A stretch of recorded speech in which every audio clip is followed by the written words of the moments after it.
Annabelle Comes Home is the latest instalment in the Conjuring universe series of films. It's the third proper Annabelle film. This sees the Warrens bringing the Annabelle doll home, put it in a glass case, and then a year later they go off on one of their many adventures and leave their daughter alone with a local babysitter, a young teenage girl.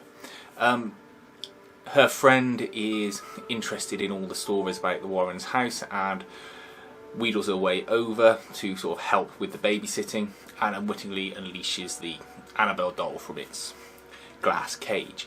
And then what you have is a sort of relatively tight story involving three young girls, two teens, one sort of pre-teen, in this house being harassed by demons and ghosts and spirits.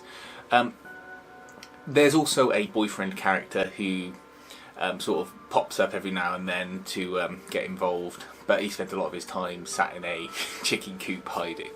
I found the film enjoyable. I didn't find it as good as the original Conjuring film or even The Conjuring 2, because it's not that scary, and I think a lot of the fault with the lack of scares comes with the use of CGI and seeing too much. There's a werewolf in this film that is a CGI werewolf that you just see, and there's no sort of tension in its arrival or the way it looks or how it's shot or placed in there, rather, if it's CGI, and that doesn't get much of a scare. The only bit that sort of creeped me out is near the very end when a demon turns up to stop them putting the Annabelle doll back, and it's shot in that sort of juddery manner, and whilst you can see the demon, that's fine. You know, I like seeing practical effects, and this does appear to be a practical sort of makeup effect. You know, it's that juddery motion that the demon has, but you don't see that for very long. And a lot of the things with these type of films that gets me is when there's something in the background you haven't noticed that sort of moves or comes into focus after you've been watching a static scene for a little bit. That I like, but there are lots of creative bits through it. So, you know, that's sort of the weak point on it. The strong point of this film is that it's got really good casting. All of the actors, old and young, in it, I thought were really good. Obviously, you've got Patrick Wilson and Vera Farmiga. They pop up at the start and at the end to sort of bookend the film. But you know, the young actors in this, they're really charismatic. I enjoyed watching them. They were believable, and they just do a really good job of carrying the film, particularly in light of the lack of sort of scares and tension in the film.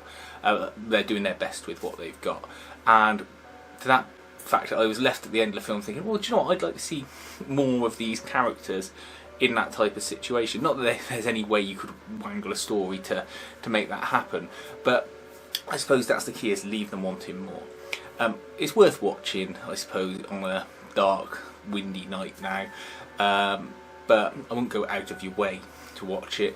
One of the other things that I thought struck me was I enjoyed the end credits. They put Dancing in the Moonlight over a sort of creatively shot selection of mini snippets from the film, and I don't know, I watched the credits through because I enjoyed that until the song stopped.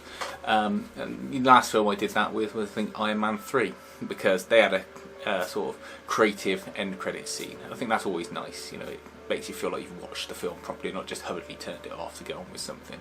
So yeah, Annabelle Comes Home, okay, not great, but you know, certainly better than The Nun and The Curse of La Llorona, which, you know, I thought was a little bit dragged out, to be honest.